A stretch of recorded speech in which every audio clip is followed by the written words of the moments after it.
Hi, this is Mark. Hi, this is Enzo. And this is the Pinoy Breed Podcast.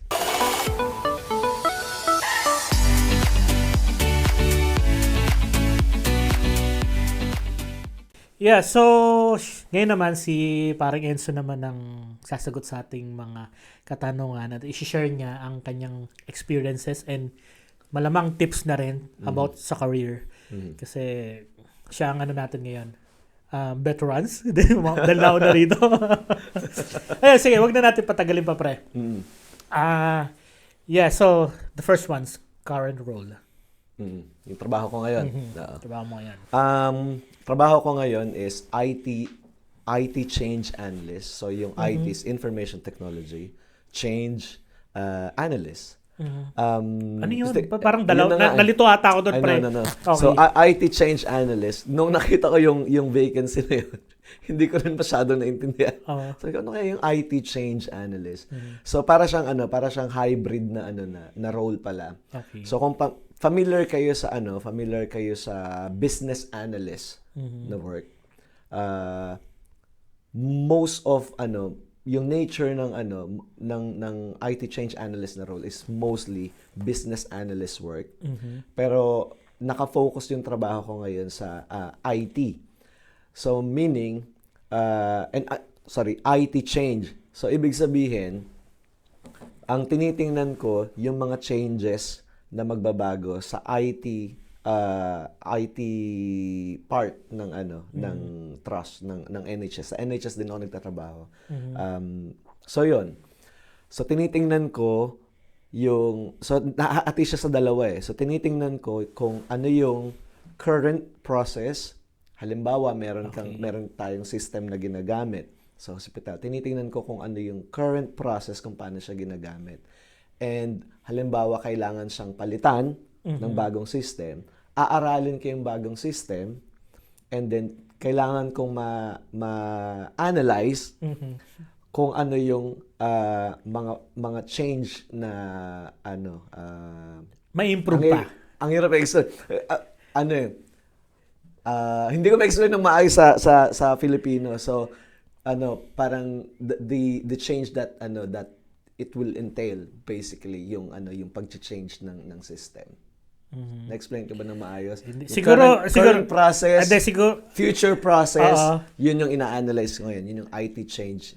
Or parang sa salitang mas madali yung parang kung ano yung meron ngayon, dapat yung susunod na dapat mas improve na or mas madali siya or yun nga yung kasing ayoko masyadong maging technical when it comes sa term na improvement kasi hindi lahat ng improvement is for the better.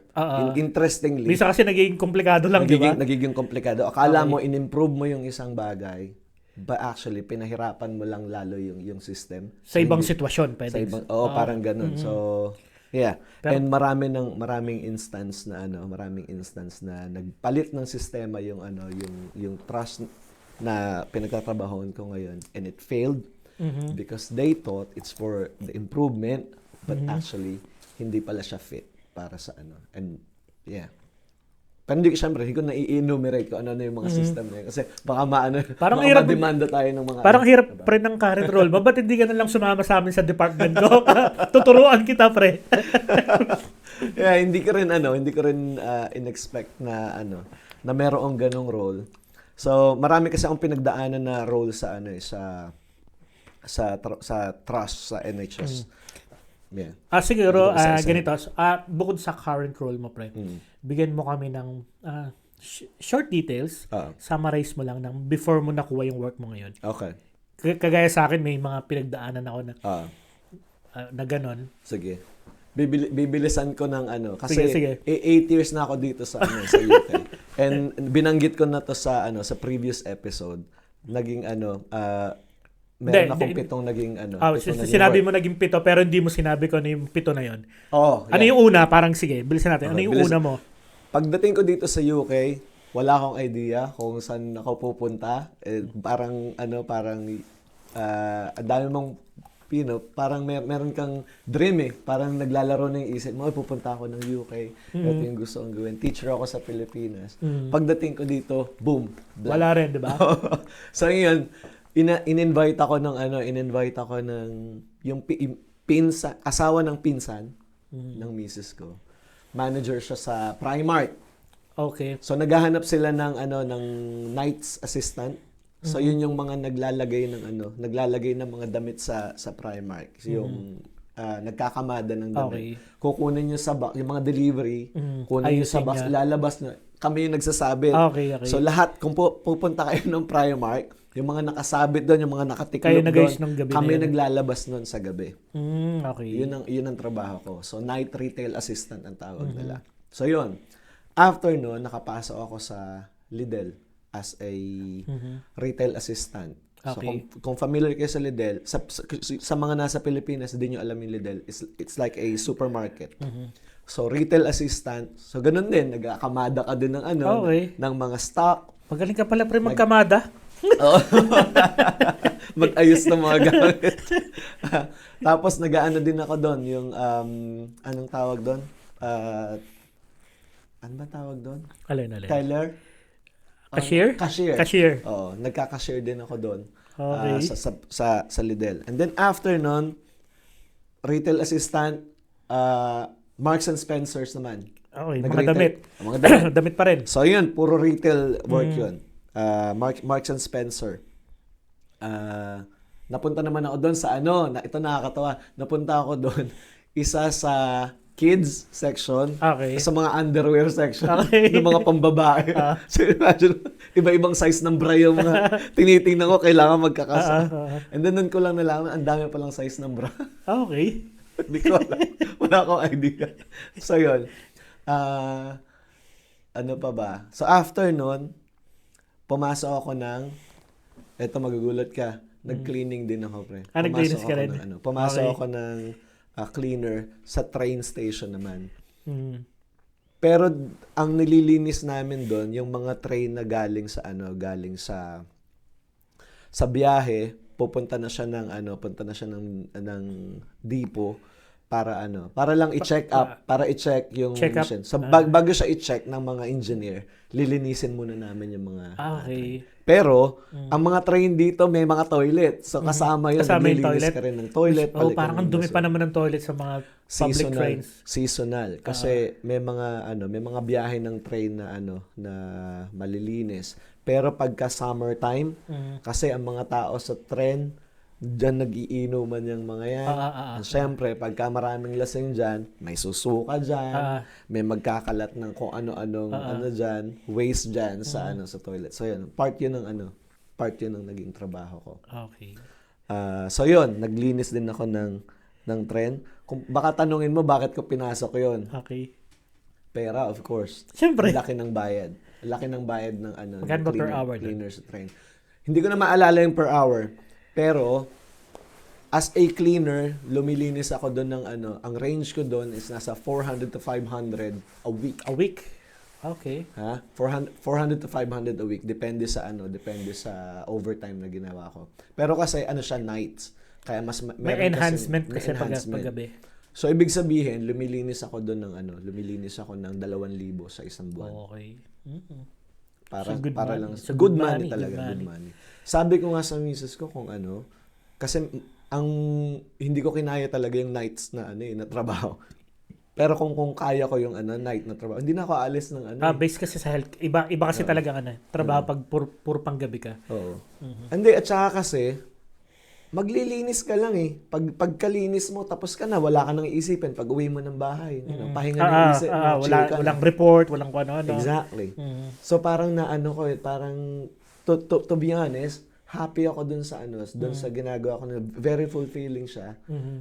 Pero yun nga, naintindihan ko din sinabi mo before na alam mo na meron ka pang kayang gawin. Alam mo meron parang yung skills mo is hindi meron kang gusto pang ma-achieve. Pero yun nga, kung wala akong ganung drive, happy naman ako sa kasi minsan kasi hindi lang kasi basta sa pera, 'di ba? Yeah. May nahanap ka rin, 'di ba? Tapos ang maganda kasi doon sa nung nag-cleaning ako sa train station. Yung samahan doon, palibasa, hindi naman mga professional yung samahan nyo. Kaya yung mga usapan nyo doon, mga kalokohan. it's a good environment to work kasi walang pressure. Walang pressure. Walang I mean, syempre meron din kayong malalalim na conversation when it comes to, family. Lagi namang yan eh. Laging part yan ng trabaho. Pero mas madalas, parang ang daming kalokohan talaga yung pinag-uusapan nyo doon. May mga Pilipino ka bang kasama doon o ibang meron ako nakasamang 2 Filipino. Pero na sila eh, pa-retire na sila eh. So, ayun. Tapos yung isang Filipino na nakasama ka doon, from cleaner, naging engineer na siya. So, hopefully ma-invite natin siya. Okay. Yun. Sige, So, yun. future, yeah. So, yun. Naging cleaner ako. Mm.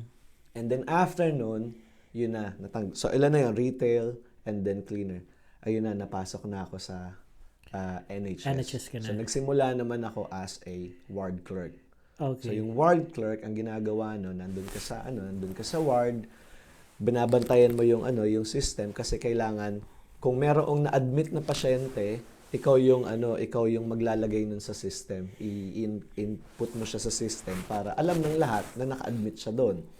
Tapos, ikaw din yung magre-request ng mga case notes kasi may mga hospital na fully electronic. Wala na silang physical case note. Pero nung nagtrabaho ko sa trust, meron pang actually hanggang ngayon meron naman. Meron case note. So ikaw yung mag-order nun sa central library para maipadala sa ospital. So yun, monitoring ka lang ng sagot ka ng phone call, yung mga ganyan. Ward clerk. After ko mag-ward clerk, eto na. Nagsimula na kasi ako mag-isip ng kasi nakapasok na ako sa NHS. Nakita ko na yung mga opportunities. Diyan na nagsimula yung naglaro yung isip ko na parang meron palang mga higher banding pa. Kasi nung nakapasok ako sa as a ward clerk, hindi ko pa Anong band 'yon nung ward nung nag-ward clerk ako, band 2 pa siya eh. Band 2. Pero ngayon, pinalitan na yung role nila. Kasi nga medyo heavy din yung work. Tinawag na sila na ward administrator. And then, band 3 na yung role nila. So, ang entry level ng ward admin, band 3 na. Okay. Pero nung ako kasi band 2 eh. So, hindi ako masyadong I mean, okay din. Okay din naman yung salary.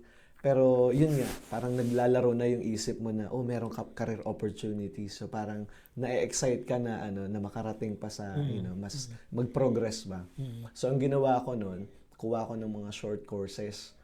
So dito sa UK, maraming mga free courses na pwede mong kunin na malaking tulong sa sa resume nyo. Lalagay ko yung link sa sa description. So siya free lang, no? Free lang. Tapos Under ba siya ng NHS or hindi, maraming mga award-giving body na okay, so different groups. Oo, merong NCFE, merong cash, iba-iba eh. Lalagay ko yung link sa kung gusto niyo mag-aral ng mga free courses, tatapusin niyo lang kasi pag hindi niyo tinapos, magbabayad kayo ng 150 okay. pounds. So, pero at least tama 'yung magbayad ka kasi and then pag pinuntahan niyo yung link, makikita niyo naman doon kung qualified kayo na kunin yung course. So yun. So free courses siya. So ang ginagawa ko, nag-aaral lang ako. Okay. Meron namang kasi mostly naman yung mga ganong courses, mga essay ang tatapusin mo lang yung mga modules na bibigay nila. So merong mga tatapusin mo within 8 weeks, merong normally 2 months eh. 2 months yung length. Okay. So yun, every time makakatapos ako ng short course, magre-ready na ako mag-apply sa bagong role. So nakapasok ako ngayon as a medical HR administrator. Okay. So naman 'yun? Band 3. Pang-ilan na 'yan? Pang-ilang work na 'yan? Pang-4 na. Pang-4 pa lang Pang-4 na. Medical HR administrator. So this time, medyo professional na yung mas professional na yung work kasi dito nagre-recruit na kami ng mga doktor. Okay. So kami yung meron kasi mga doctors in training dito sa England, so umiikot sila. Mga under sila ng Health Education England. So nag-aaral sila as not nag-aaral but nagte-train sila as a doctor sa na sila meron na silang lisensya. Parang may practicum lang sila or training. No, na sila. talagang licensed doctor na sila. Pero umiikot pa sila for more trainings. Okay. Para sa field na parang specialization nila. Okay. Ganun. So yun naman yung tinatrabaho ko noon. So and then nagre-recruit kami ng international doctors. So nakakausap ako ng mga doktor galing sa Singapore, galing sa Middle East, yan. Sa India. Ayun, so ako nag-aayos ng mga papel nila. Nagba-background investigate. Nakaranas ako, tumatawag ako sa India kasi meron kaming hinahanap na reference sa isang doktor. Siyempre magkaiba yung oras. Hindi ko alam kung anong oras na ako tumatawag mismo sa India. Pagsalita ka pa lang ng English. Wala nang gustong kumausap sa akin, pinagpapasapasahan ako dun sa telepono. But it's a funny experience. Yun, sa medical HR administrator. And then after noon, nag-apply naman ako sa kasi may background, kasi psych, 'di ba? Psych ako eh. Meron ako nakitang role, kasi siya outpatient department sa sexual health. Okay. Oo, medyo sensitive yung role. Pero naging interested ako dun sa role kasi siya, may part na counseling sa pasyente. Kasi ikaw magbibigay ng result. And yung result na ibibigay mo, mga sensitive na result eh. Okay. Kasi ang pinag-uusapan na result doon, sa Pilipinas ang tawag mga tulo. Okay. Sinasabi mo yung result about chlamydia, gonorrhea, herpes, yung mga yan.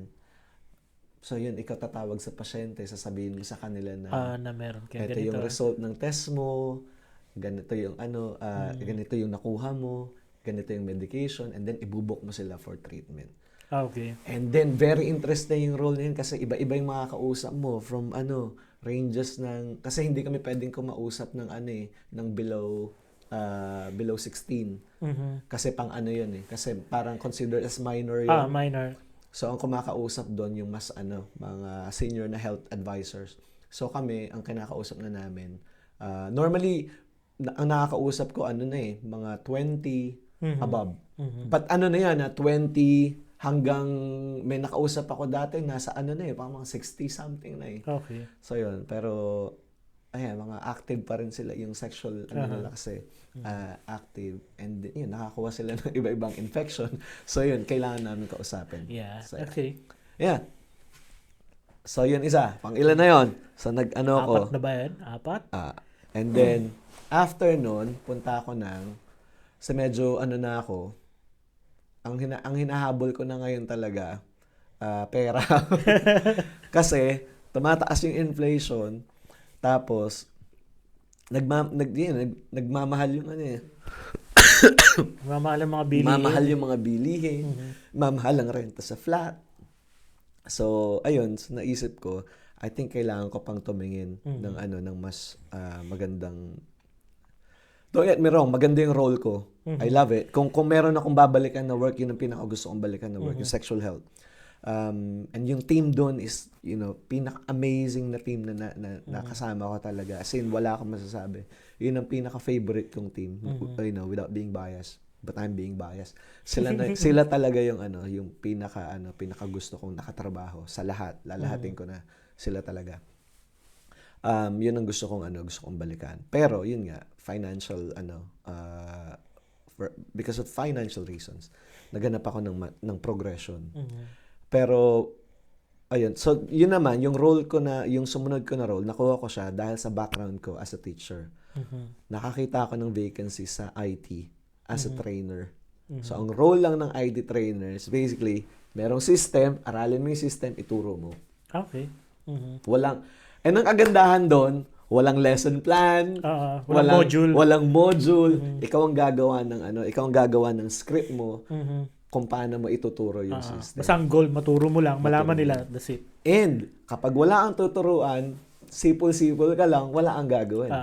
Yeah? Nagre-review ka lang siguro ng script mo, o baka may inaaral ka na bagong system. That's it. So, yun yung kagandahan sa IT trainer. So, yung IT trainer, band 5 naman yun. Okay. So, yun, nagsimula ka, band 2, band 3, band 4, band 5. So, pang ilan na yun, hindi ko na bilang. So yun. So dahil naman nag-aaral ako ng mga system, natutunan ko magturo ng system sa sa staff. Nakakita ako ng opportunity as an IT change analyst. So Yan, yung present mo na kaya. ito na yung present ko na role. Okay. Yun. So band 6 naman siya. So yun nga, dahil nga na-hire ako kasi unang-una, madami akong experience sa trust. Nanggaling ako ng inpatient as a ward clerk. Nakapasok ako sa ward. Alam ko yung nangyayari sa ward. Nakaranas ako sa HR. So alam ko yung nangyayari sa administrative part ng trust. Then nakapasok ako sa sexual health which is an outpatient service. So alam ko yung nangyayari sa outpatient. So and then IT, alam ko yung yung system. And then part kasi nung training na yun sa IT, nagkaroon ako ng isang project that I have to do process mapping, and main part of as an IT change analyst is you need to know how to create a process map. So meaning alam mo kung paano ilagay sa isang diagram na maiintindihan ng lahat yung process na nangyayari sa isang department o sa isang area na inaaral mo. So yun. Kaya nung na-interview ako dun sa virtual din yun yung interview na yun as an IT change analyst. Parang nagkukwentuhan na lang kayo nung magiging nung interviewer, nagkukwentuhan na lang kayo kasi ang sinasabi ko is based on experience. Wala akong theoretical concept na ibinabato lang sa kanila. What I am telling them is my experience, what I've seen, what I've experienced firsthand. Kaya yung they know that I know what I'm talking about. Kaya kasi galing ka dun yun yung pinanggalingan mo, di ba? Yun nga So yun. So iba yung points sa interview kapag ang sinasabi mo is yung actual experience, hindi lang yung theoretical experience. Kasi dito ang interview, point system yan Kada sumasagot ka, points.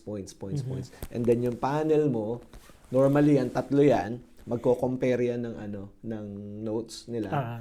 And then, doon sila magde-decide kung sinong very fair. Doon nila sasabihin kung sinong ma-hire.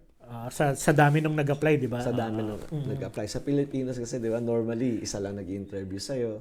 And then, most of the time, naka-base sa, medyo sa may something ganun. Kung anong, yung physical appearance mo, medyo may, Pero, di ba, ang parang, nga, may napansin ako dito. Sa mga nakita ko mga jobs na for, mga nakapost, yung mga hinahanap nila, yung mga criteria, parang wala akong nabasa doon with pleasing personality. Parang wala akong nabasa doon with pleasing personality. Parang wala. Sa Pilipinas, lahat meron Hindi mo makikita dyan na male, female only. Walang ganun. Hindi mo makita yan. Hindi mo rin makikita yung age. Hindi nilalagay yan. Kasi yan? Discrimination. So yung isang na-experience ko dito, na-hire na ako noon dati sa nung interview ko yun sa application ko yun sa sexual health dati. So after ng interview, so naghintay lang ako ng siguro mga 2 days. Tinawagan na ako, sabi sa akin, na-hire na ako. Yan, nakuha na ako sa role. And then, sabi nila, pero hindi ka pa namin mabigyan ng start date. Kasi merong nag-complain na isang applicant na feeling niya hindi siya nabigyan ng fair na short fair judgment hiring process, hindi siya nagkaroon yun. So yun, kailangan nilang i-advertise ulit yung role. Kailangan nilang ma-interview yung nagreklamo. Okay. And then at saka lang sila pero natanggap ba siya? Well, hindi ko naman alam kung sino nagreklamo. Hindi ko alam kung natanggap siya. Hindi, pero ang ina-applyan niya yung role mo din, di ba? Yeah, pero kasi marami yung I think 2 yung vacancy nung time na yun. So, hindi ko alam kung na-hire siya. Pero ang alam ko lang, ako hired na. So, naghihintay na lang ng start day. Pero ang interesting doon para sa akin is, hindi mo pwedeng gawin yun sa Pilipinas. Oo. Pag hindi ka na-hire, hindi ka na-hire. Di ba nga sasabihin nga sa'yo doon pag iwanan mo lang yung resume mo dyan, yung CV mo, or tatawagan ka na lang Tawagan namin. ka na lang. And then kahit anong follow-up mo, kahit anong email, walang magre-reply sa'yo. So, dito, ganun. Pwede kang maghabol kung feeling mo hindi fair yung naging hiring process towards you. Naging unfair. It's interesting, di ba? Ngayon ko lang narinig yan, ha? Oo, pwede yun. Nangyayari. So, na-stop nila yung process, gumawa sila ng panibagong... Inulit nila. Oo, inulit nila yung process. In-advertise nila ulit. Oo. And then, minake sure nila na may interview yung nagreklamo. Well, So, yun. So, yun. Hindi ko alam kung na-hire yun, yung nagrereklamo na yun. So, ang alam ko lang, na-hire ako, but I need to wait for like a month bago ako nakapag-start. So, pre, ang haba pala nung tinakbo nung... Oo, sa 8 years na yun. Oo, tinakbo mo bago mo man nakuha yung... Gusto, ano ba yan? Yung trabaho mo ba ngayon? Nag-enjoy ka ba? Gusto mo ba siya? Masaya ka ba? Ano yan, tanong na yan. Maraming, Kasi, diba, maraming layers. Oo, kasi, syempre, nakuha mo na yung hindi ko naman sasabihin pinakamataas, pero as of now, yun yung top mo yung pinaka-top mo. So, ano ba, happy ka ba sa ginagawa mo? Maraming part ng role ko kasi yung maraming part ng role ko yung nag-i-enjoy ako. Ang pinaka-favorite ko, yung nakikipag-usap sa staff. Kasi iba't iba yung makakausap mo. Makikipag-usap ka sa consultant, makikipag-usap ka sa boss ng boss, executive level na conversation. Makikipag-usap ka sa receptionist, from band to executive level, ganun yung range ng communication, and marami akong natututo. Nag-enjoy talaga ako. Merong mga kwentuhan na mababaw, merong kwentuhan na sobrang seryoso. Na-enjoy ko 'yon. And then, plus natututo ako ng mga sistema. So na-enjoy ko 'yan. Ang hindi ko masyadong na-enjoy sa trabaho ko is dahil mag-isa lang ako. Work from home ka, 'di ba? Oo. Or may schedule ka ba para kung kailan ka pupunta ng office or sa bahay ka lang? Ano ba 'yan? May schedule ka ba? Depende siya kasi ang work ko full-time ako talaga na work from home. Okay. So Monday to Thursday ang trabaho ko. From 8 till 6 p.m. Monday to Thursday yan. Tapos 3 days off ako. Ngayon, kung merong gusto ng face-to-face meeting, pupunta ako ng site. Pero dahil mag-isa lang ako, so pwede akong pumunta ng Princess Royal Hospital, pwede akong pumunta ng Worthing. So idadrive ko yan para kailangan physically nandun ako. Yun. That's most of the time, Teams meeting lang. Online. Ganun. So nabanggit mo yan na isa ka lang pala sa work mo. I mean, parang kung baga yung department mo, isa ka lang doon? So, kasi kami, team kami under ng isang department. So, 'di ba, merong isang department yung lalo na so ang ibig mo sabihin, yung role mo is ikaw lang. Ako lang. Ikaw lang. So, wala ka ng assistant or kasama. Wala. Sige, nabanggit mo na isa ka lang. Ano ba 'yan? Pros, discuss mo kung anong pros and cons ng role mo ngayon. Ng role ko ngayon. May pros ang pagiging mag-isa lang in terms of autonomy. Kasi wala kang kokopyahan . Yung gawa mo original. Alam mong yun. Alam mong ikaw effort mo yun kasi wala kang kokopyahan, wala kang pagtatanungan . Ikaw talaga lahat 'yon ginawa mo nang galing sa mo yun. Dugot pawis mo yun. Ang downside din ng mag-isa ka lang is wala kang mapagtanungan. Dahil minsan you'll hit a brick wall. So, takbo ka ngayon sa manager mo. And yung manager mo, hindi naman change analyst yung manager mo. So, hindi niya alam yun. So, hindi niya rin alam yun. So, pwede lang siyang mag-suggest ng mga tao na pwede mong kausapin. But yung mga tao na pwede mong kausapin, that is more of, they will give you more info, but not how to do your work. If that makes sense. Parang, hindi naman nila sasabihin sa'yo kung paano mo i-layout yung process . Sasabihin lang nila sa'yo, ito yung process. Ngayon, ikaw bahalang mag-organize. Kasi kung inisip ko mag-isa ka lang, Tapos pag may kailangan ka, kagaya nga, may question ka nga, or any advice kung okay ba to. Kasi kailangan mo rin ng opinion ng iba eh. Oo. Wala kang pagtatanungan. Wala. Magre-research ka, sarili mong research. So YouTube University ka. So most of the time YouTube University. Hanap ka ng mga techniques. Bumili ako ng books. Kung paano maging business analyst kasi walang change analyst, wala akong makitang book about change analyst. Specifically IT change analyst. May makakita ka business analyst na books. So doon ako nakadepende. So I'm learning as I do my role. So yun ang interesting siya na trabaho pero madami din siyang downside. Pero well, gusto kong balikan kasi yung tanong mo kung yung tanong mo kasi kung masaya ba ako doon sa Oo, sige nga. role. 50-50 ang sagot ko dyan, 50-50.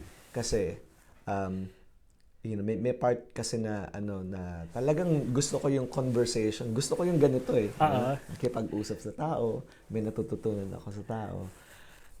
Pero yung part na parang tingin mo kasi ako lang yung nag-aaral, inaaral ko lang yung parang ako lang yung naghahanap ng way para ako matuto. So, parang feeling ko hindi ko alam kung enough ba yung ginagawa ko. Oh, yun nga kasi walang judgment eh. Parang walang and then most of the time pag nag-send ka ng sinend mo na yung gawa mo, walang feedback. Tinatanggap lang nila. Tatanggap. Hindi mo alam ba masaya ba kayo sa sa output ko, And it's just anyway, minsan it's frustrating. Okay, I know napakahirap ng tanong na 'yon. Na sagutin ng isang tao lang na wala kang kasama. Okay, siguro ang huling tanong ko na lang.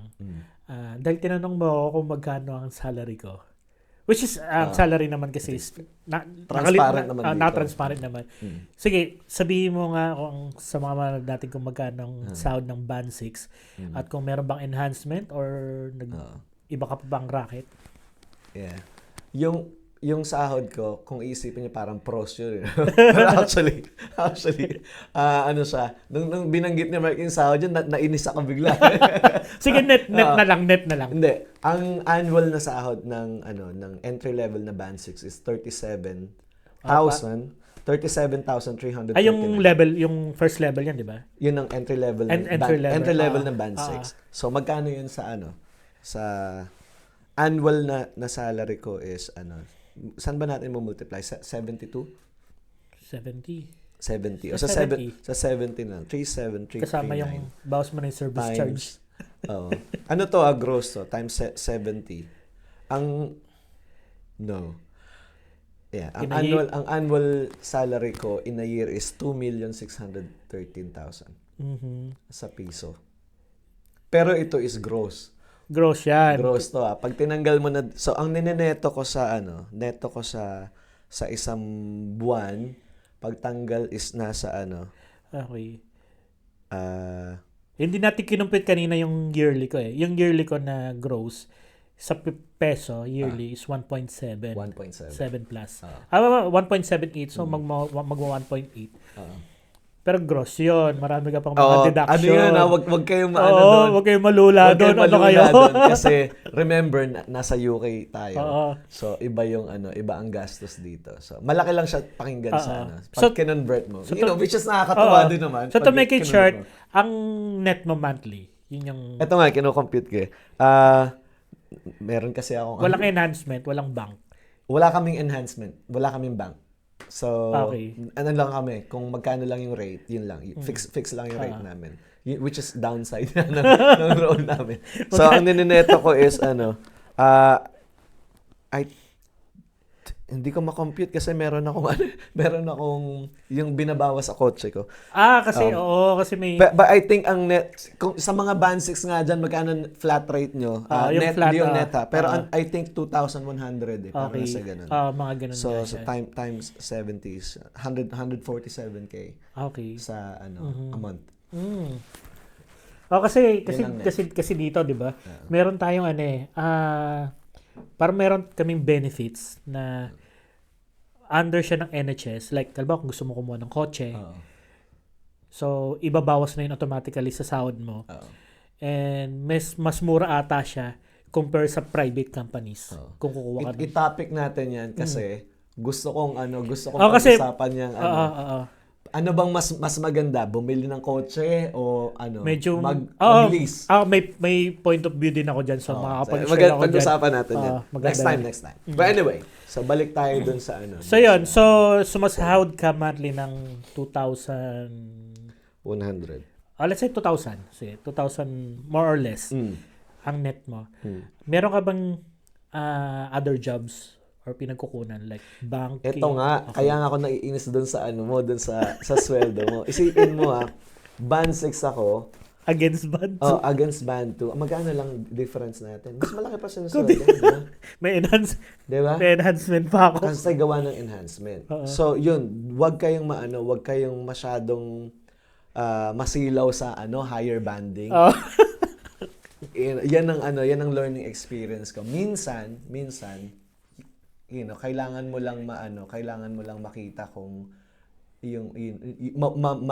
ma-weigh mo yung totoong sitwasyon mo. Huwag kang mag-compare agad sa iba. Kasi minsan akala mo pangit yung sitwasyon mo but actually maganda na yung maganda na yung kasi sa posisyon mo kasi para bang walang chance para magkaroon ng enhancement. Wala kaming enhancement. So kaya nga, dahil dito tayo sa UK nakatira, yung sinasahod ko na 147k a month. Kasi actually, walang natitira sa akin. Dahil nagbabayad ako ng renta, madami dito. Meron childcare, may kuryente, may gas, meron kaming mortgage. So, walang natitira sa So maganda yan siguro next topic natin yan sa mga nakatira na dito. Ang magandang topic yan kung yung tungkol yan sa sasakyan, kung okay ba magkaroon ng kotse rito. And then suggest ko parang gusto ko rin i-topic yung hindi man tayo expert pero share natin yung experience and point of view kung rent or mortgage. Rent or mortgage. Medyo marami nagtatanong yan kasi yung mga bago against sa mga nauna rito. Mga bago surely yung mga nagre-rent. And then yung mga nauna nagmo-mortgage. So ano bang pinagkaiba? Kung may cons ba and pros, 'di ba? Yeah. So naisip ko rin yan. Sa akin ramdam na ramdam. Nung nagre-renta kami, parang sabi ko, dami ko pang pera. Meron pa akong sobra. Lakas ko nakaipon Walang yan ng pagdating ng mortgage, eto na. So tingin ko makakapag-share kami ng experience diyan kasi ako bago ako sa nagre-rent ako and Enzo is medyo matagal na rito at nagmo-mortgage. So mako-compare namin yung experience kung okay ba or hindi. Pero pag-usapan natin kung anong kalalabas. Magandang topic yan yung mortgage. Kasi alam ko maraming ganun ng condition. Situation. And then nasa crossroads din na parang magmo-mortgage na ba ako? O mag-rental na? Kasi uwi naman ako ng Pilipinas. Ayun, may mga ganung mentality. Uwi naman ako ng Pilipinas. Hindi na ako o may plano ako mag-ibang bansa. Kaya hindi na ako mag-mortgage. I mean, it's not a wrong point of view. Pero maganda lang pag-usapan. So, bago natin tapusin tong part 2 na to. Nung dumating ka dito, ano yung in-expect mong gagawin mo? Sasagutin ko rin yan. Kung ano in-expect. Kasi 'di ba? 'Di ba next ang nasa isip mo, ito ako dito sa Pilipinas. Tapos pagpunta ko rito, ganito gagawin ko, ganito gagawin. Pero nung dumating ka rito, ano yung mga gusto mo plano talaga? Well, syempre, gusto kong makapasok sana as a teacher. Gusto kong makapasok sa sa educational setting kasi nga yun ang alam kong trabaho Nandun ang nandun ang skills ko talaga So, yun ang ina-expect ko. Pero yun nga, dahil nga apply ako ng apply. Nangyari sa akin yung sinasabi mo na apply ka ng apply, walang nagre-respond sa iyo. Kasi meron palang technique din sa paggawa ng application form dito. So sa paggagawa ka ng application form, kailangan basahin mo talagang mabuti yung job description. And kung kaya mong i-rephrase na hindi halatang ini-rephrase mo lang yung job description and then yun ang gagawin mo na supporting details mo, supporting document, supporting details, parang ganun, or experience. yun ang yun din, doon ka lang kukuha. Mhm. Huwag ka nang masyadong magpalabo. Kasi remember, ang nagbabasa ng application dito is tao lang din. Mhm. And ang application dito, pag dumating, minsan 100, Mhm. 50 na application. Huwag mong expect na babasahin yan lahat ng tao. So most of the time, scheming lang yan. Tinitingnan lang yan yung yung mga sinulat mo. And then yun ang mas mataas na chance na shortlist ka. I know dahil ang dami ko na naging trabaho dito. And ang nagbigay ng tip sa akin yan, galing sa HR. So, bukod sa trabaho, yung ano ba, yung way of living, kung sa Pilipinas, nagbabasketball ka or may ginagawa ka, ano yung in-expect mo sana dapat na plano mo rito? Medyo baka mabore kayo kasi ang plano ko lang talaga makafocus sa pagpe-painting eh. Yun ang naisip ko kasi pero nagawa Europe mo na to eh. Europe. Nagawa ko for a bit pero dahil sa kids, dahil kulang sa oras. Kulang sa oras. So, yun. Pero nagpaplano akong ituloy bumalik na ulit kasi medyo mas maluwag na yung ko. Kasi dati yung work ko Monday to Friday. Yun. Eh ngayon may 3 days off ako. So hopefully, tas yung bunso ko mag-nursery na. So hopefully may time ka na para gawin. Ilabas yung mga artworks. So yan. Okay. Ikaw, anong ina-expect mo ba pagdating mo dito? Expect ko pagdating ko dito kasi gusto ko rin sanang nung papunta ako dito, parang nisip ko, makukuha ko ba yung same na work ko before? Kasi niready ko rin naman nangyay ako ng certificate, mga mga proof na ganito yung trabaho ko. Tapos pagdating ko dito, yun nga, nakita ko yung hindi pala kagaya sa atin sa Pilipinas na pagpunta mo rito, hindi valid yung mga experiences mo before. So dahil nga may mga kulang, na ganyan. So, yun nga, yung sa trabaho. And then, na-adapt ko naman siya agad. Natanggap ko naman na, ito pala muna ako dapat. Ito yung pwede ko lang gawin ngayon. So, okay lang yun. And then, bukod doon, hindi kasi ako nakafocus sa trabaho. Mas ko sa mga racket kung ano magagawa ko. So, pagdating ko dito, sabi ko, mag-set up uli ako ng photography business ko. Na which is na meron ako sa Saudi before na ang maganda kasi doon, halos weekly may shoot ako So, kumikita ako doon weekly, established talaga ako doon So, yun ang plano ko dito. Pagdating ko dito, bokeh agad ako Wala talaga. Ang hirap mag-market. Tapos nakikita mo, nasa Brighton ka pa, halos lahat ng tao rito, artist pre. Yeah. Ang gagaling. Tapos established pa sila. May mga website, may mga portfolio. So, yun yung wala ako. So, yun yung una kong ginawa. Nag-establish ako, gumawa ng website ko para makasabay ako. And then hanggang sa nagkakaroon naman paunti-unti, kaya lang hindi pa rin kagaya nung dati na ginagawa ko. So, yun. Tapos, pagdating ko pa dito, una ko pang plano, kotse. Kotse kasi sa Saudi, halos lahat ng tao may kotse. So, affordable gasoline, bayad. Madali magkakotse. 2-3 cars pwede ka magkaroon. Nung pagdating ko dito, yun ang plano ko kasi yung pinagbenta ko ng kotse, ipambibili ko na rin ng kotse. Pagdating dito, yung natuluyan naming flat is walang parking. Wala kang sariling parking. You have to pay kung gusto mo. And then yung payment naman, napakamahal. Kasi nasa sa Brighton tayo, nasa city tayo ng tourist area. And then, ang dami mo pala kailangan bayaran na noon ko lang nalaman. Road tax, yung napakamahal na mga insurance, yung panibagong driving license mo na asikasuhin mo. So, ang dami kong dapat asikasuhin. And then tapos, hanggang sa na-realize ko, okay naman pala mag-bus, mag-train, napaka-affordable, saka convenient. Kung wala akong anak, hindi ako mag-drive dito. Hanggang ngayon, wala akong kotse. Which is na, alam mo, gusto ko ng kotse kasi way back sa Saudi, may car club kami, nagsiset up kami ng kotse. Addict ako sa pag-upgrade. Tapos pagdating dito, wala. Nagbabike ako. Ilan ang bike ko? 4. Kaya puro bike na lang ako. So, yun yung mga in-expect ko na parang hindi ko nakukuha nagagawa ko dati, hindi ko magawa dito. Pero okay pa rin naman. So, kahit pa paano nakapag-adapt pa rin naman. Pag-usapan natin minsan, bike, sasakyan. Oo, mga sasakyan. Kailangan mo ba talaga ng kotse? Oo. Magandang yan .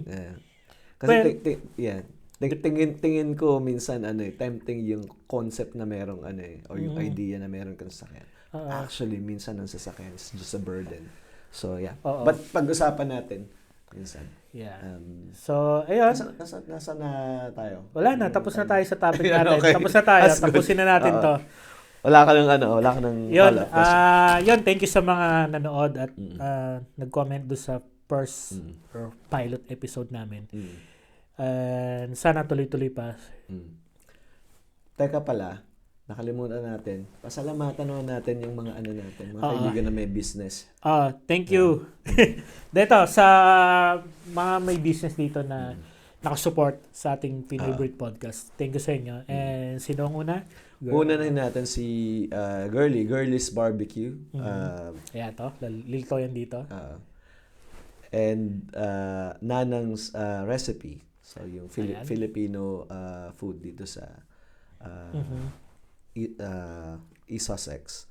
And then so nagko-cover sila, no? May mga pwede sila magpa-order. Nagpapa-order sila ng ng mga food. Mostly ang pinakamasarap nila na natikman ko yung kare-kare and dinuguan. Talaga? And dinuguan. So, Mas masarap din yung papaitan nila. Magpapadala kaya. Sana meron ditong no? Masarap sana. Pero yung yung Girlie's Barbecue, one of the best talaga. Oo. Yeah. Hindi ka mapapahiya. Isa ako sa kliyente niyan. And then, syempre, wag natin kalimutan yung Filipino stores. Yung Filipino grocery store. Filipino grocery store. Ito yung link. And, support din natin yung mga Filipino business dito. Mga racket, ganyan. Support natin yung isa't isa. And kung meron kayong business na gusto nyo, PM lang kayo sa page namin or mag-comment kayo. Shout out namin dito. Mag-PM lang kayo and Okay. sabihin namin. So thank you. And okay, that's it. See you on the next one.